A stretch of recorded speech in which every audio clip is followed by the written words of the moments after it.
Coming to you live from our studios right here in Nairobi. A somber mood for the country as we mourn the demise of the chairperson or the former chairperson of the Independent Electoral and Boundaries Commission, and condolences continue to trickle in. We have lots in relation to that and much more, but here are the highlights.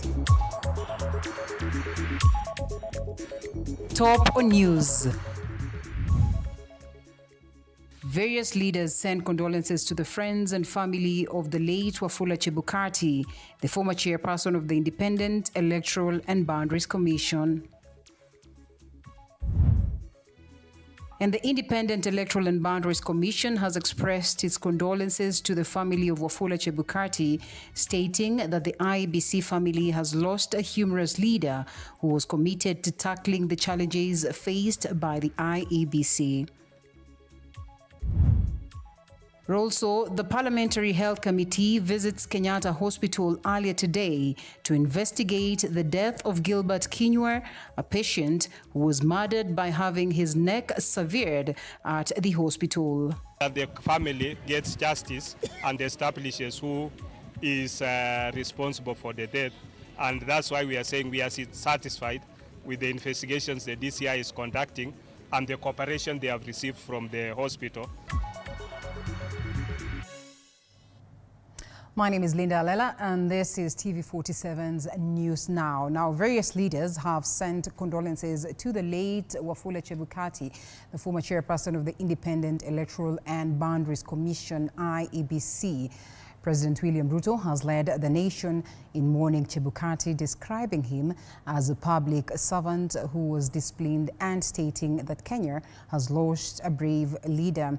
National Assembly Speaker Moses Wetangula has also expressed his condolences to Chebukati, praising him as a servant who prioritized the rule of law as well as contributed significantly to the implementation of Kenya's democracy. Wetangula further stated that the late Chebukati carried out his duties with fairness at the IEBC. And now the statements were supported by Prime Minister Musalia Mudavadi, who mourned Chebukati as a wise individual who courageously faced all challenges during his tenure. On his part, Interior Minister Kipchumba Murkomen extended his condolences, highlighting that Chebukati's contribution to the success of the 2017 and 2022 elections are critical.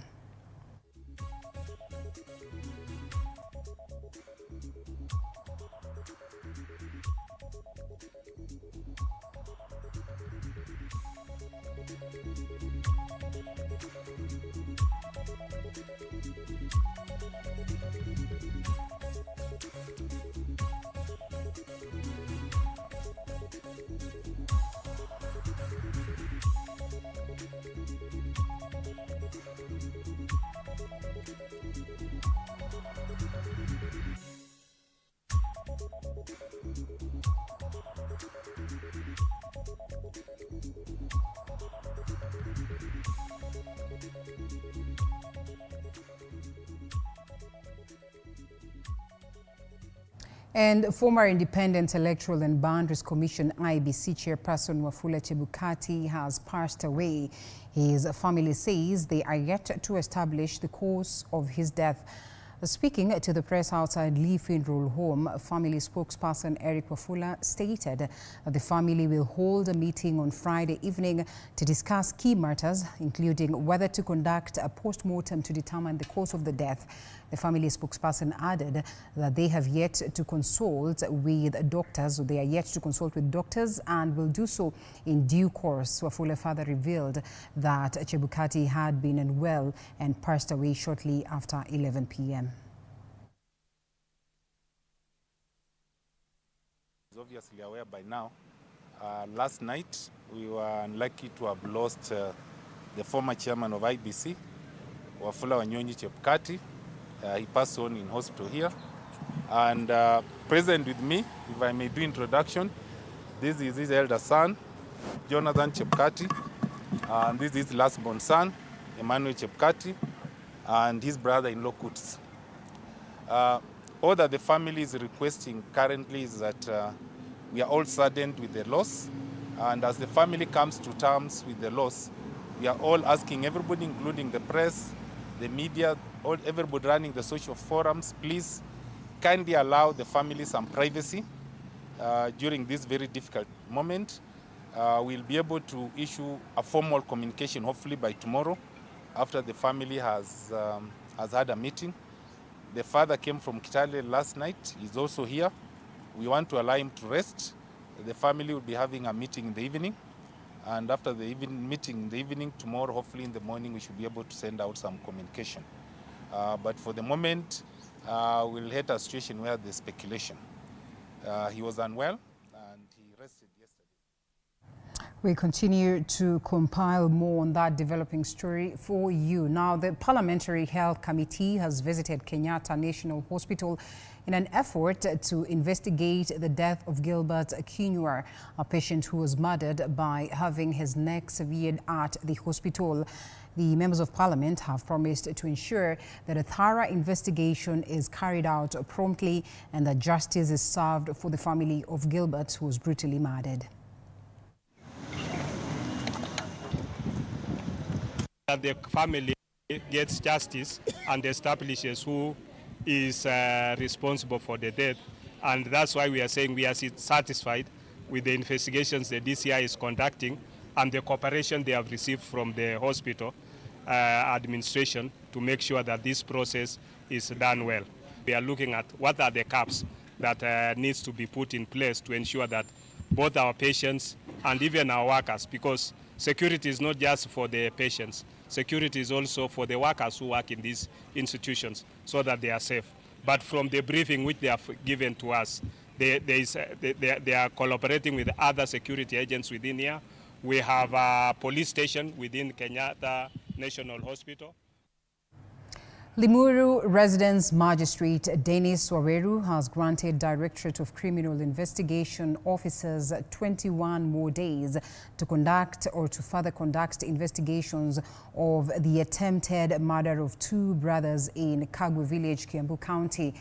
Peter Gashema and his son John Mohir attacked the two brothers who are currently hospitalized at the Kijabe Mission Hospital. The two will then remain in custody until the 14th of March 2025 to allow the investigative officers to conduct further investigations.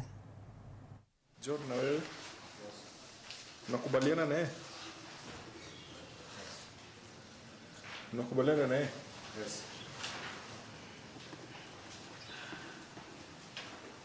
If I grant you 21 days, that will take us to which date?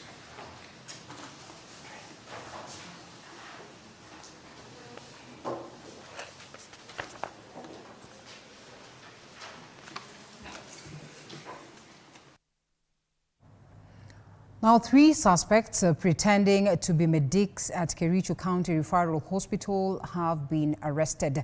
Now, Kericho Deputy County Commander Robert Odongo highlighted that the recent unexplained deaths at the hospital have prompted an investigation to determine whether the suspects were involved in medical malpractice. Odongo further added that the police have launched an investigation to determine the case and the extent of the suspects' activities and any potential harm caused as the suspects wait to be arraigned in court.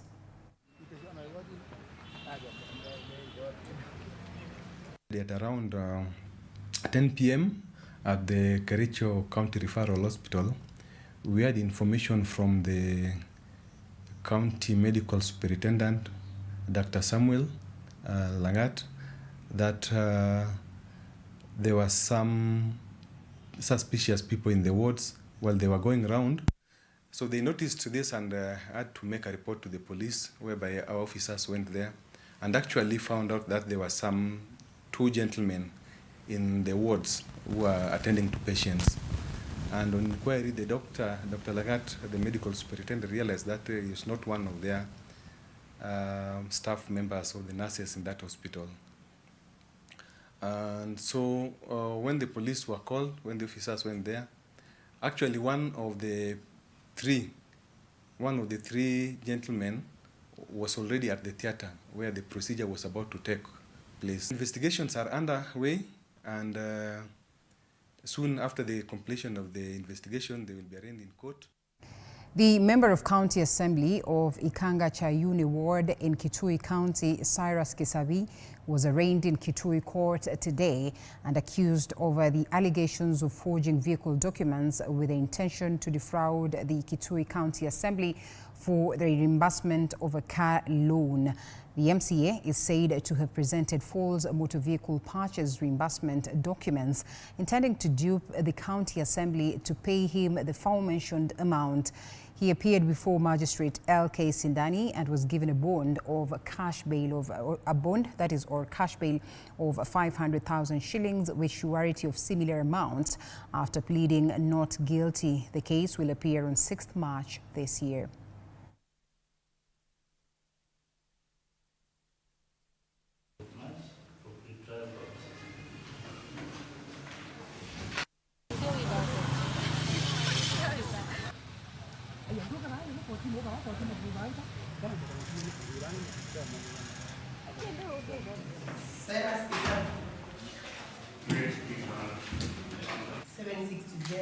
By possibly pretending that you're the registered owner. Now, small and medium-sized enterprises, SMEs, have been challenged to leverage on technology and adapt industry networks to position their businesses better growth. And our industries, or the industry players who spoke during a symposium at the Mount Kenya University, noted that for small businesses to flourish, adoption of technology is key as it helps in data management as well as enhances protection against cyber threats, facilitates improved service delivery as well as enabling access to modernized easy payment systems. We have brought in the student in this symposium because these are the futures of tomorrow. When you talk about digital marketing and things like that one, they're the people who really are driving the digital market. And therefore it is important for us to be able to bring them so that they be able to relate as to what they learn in class and what is actually happening in the marketplace. Remember that SMEs drives about 30% of the Kenyan GDP. And therefore it also gives them an opportunity to think that they should not only be seeking employment, but being employers of the future. Business starts because people have got ideas, but now they lack the patience. They lack that knowledge on how to move, as we have mentioned, to move the businesses from the baby, using the baby steps, up to the maturity level. So that patience is what is lacking, and also some of the knowledge in terms of how to support those businesses, like technology, capital, additional capital, and those kind of things.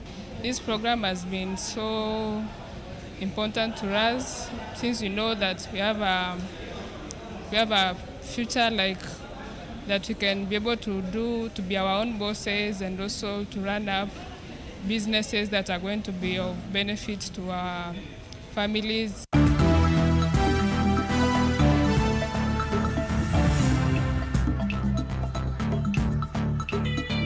Sports News. Now, 8-time Kenya Cup champions KCB RFC are gearing up for a clash against Menengai Oilers on Saturday at the KCB Sports Club in Ruaraka. With 3 matches left to play in the regular season, that is before playoffs, the Bankers are on course to secure a home semi-final. As it stands, KCB is second in the table with 40 points, while Cabras RFC sits at the top with a superior points difference. KCB RFC will have to navigate their upcoming fixture without one of their key players, that is Ian Omoke. The dynamic player underwent surgery in late January and is still on the road to recovery, making him unavailable for selection. Was already prepared. I think the preparation started long time ago, and we are approaching this game after beating Nondis. Nothing much will change. It's just polishing what didn't work in the Nondis game. Had something on Andy Cole's ankle, but he's since recovered. And Opondo had a contusion on the quad, which has since recovered. So we're looking to stick with the same team. The team confidence, you know, the confidence for any team comes with preparation. And I feel the team has really prepared, and that gives them confidence. And I also I'm also fully confident that the team is confident. 14 minutes past 4 p.m. We still are working on more stories to be disseminated to you later on our subsequent bulletins. It's always good doing this with you. I look forward to see you again some other time. My name is Linda Alela. Do have yourself a lovely afternoon. We close news now.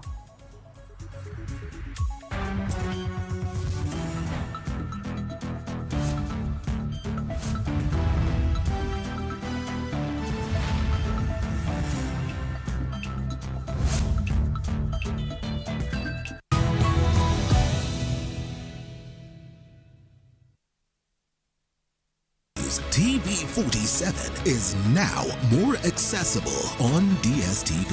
TV47, the home of untold stories, is bringing you even closer to the content you love. Starting February 12th, 2025, we are moving from Channel 268 to our new home on Channel 274 under the English Local Channels category. Enjoy easier access, top quality content, and the same great TV47 experience. Stay tuned and catch TV47 on DStv Channel 274.